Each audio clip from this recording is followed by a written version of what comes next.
Kwa majina naitwa Mtuzera Mohamed, ni afisa lishe kutoka Kibaha DC. Karibuni kwenye maonyesho ya 2026 yenye kauli mbiu inayosema tambua soko, ongeza tija, kutekeleza dira 2050. Huduma tunazozitoa kwenye banda letu ni pamoja na kupima uwiano, uzito na urefu, kupima mzunguko wa mkono wa mama wajawazito na watoto chini ya miaka 5. Tunapima upimaji wa mzunguko wa kiuno pamoja na tunatoa ushauri wa lishe kwenye banda letu. Huduma tunazozitoa. Kwa nini tunapima mzunguko wa kiuno? Tunapima mzunguko wa kiuno kwa lengo la kuangalia mrundikano wa mafuta uliopo chini ya tumbo. Tunapima uwiano wa uzito na urefu kwa lengo la kutambua makundi matatu ya binadamu. Kundi la kwanza ni wale wenye uzito pungufu, sababu watu tunajiweka kwenye hatari ya kupata utapiamlo. Wale wenye uzito sahihi wanakuwa na hali nzuri ya lishe, na wale wenye uzito uliozidi au uliokithiri wanajiweka kwenye hatari ya kupata magonjwa yasiyoambukiza kama presha, sukari, saratani na magonjwa ya moyo. Asante. Hapa tumekuja na mazao matatu ya nyuki, lakini kuna asali ya kimiminika hii hapa, lakini tuna asali ya masega hii hapa. Hii ndio asali ya masega. Lakini vile tuna kifaa hapa, tuna zao moja la gundi ya nyuki.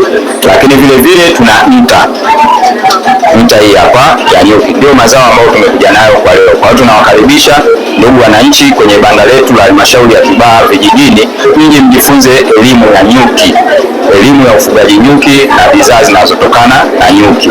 Asanteni.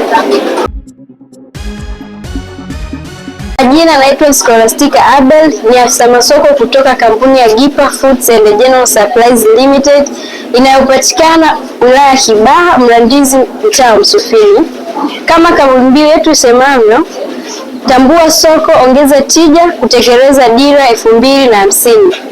Sisi tumekuja katika maonyesho ya 8 2026 katika banda la Kibaha DC, ambapo tumekuja na bidhaa tatu: unga wa muhogo, starch pamoja na mafuta ya alizeti. Kwa majina naitwa Yusta Raymond Jeremiasi, natokea halmashauri ya Kibaha.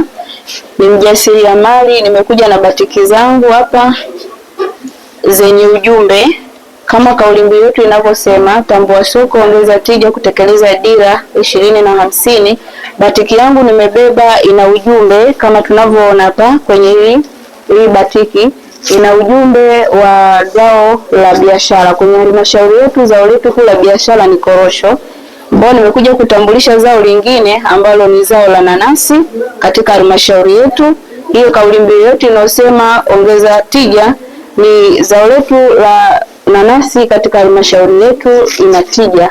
Hivyo nawakaribisha katika maonesho haya ya 2026 kwenye banda la halmashauri ya Kibaha. Karibuni muweze kuja kupata elimu hii ya zao la biashara ambalo ni nanasi. Karibuni. Kama unavyoona batiki hii imebeba ujumbe ambao ni zao la biashara korosho, na hapa nimeweka nanasi kubwa, maana ya kwamba ni ndio zao la biashara ambalo nimekuja kulitambulisha. Lakini tunatambulisha wapi? Nimedesign tena huku kwenye halmashauri yetu ya Kibaha, ndio tunakotambulisha hili zao letu la biashara. Karibuni.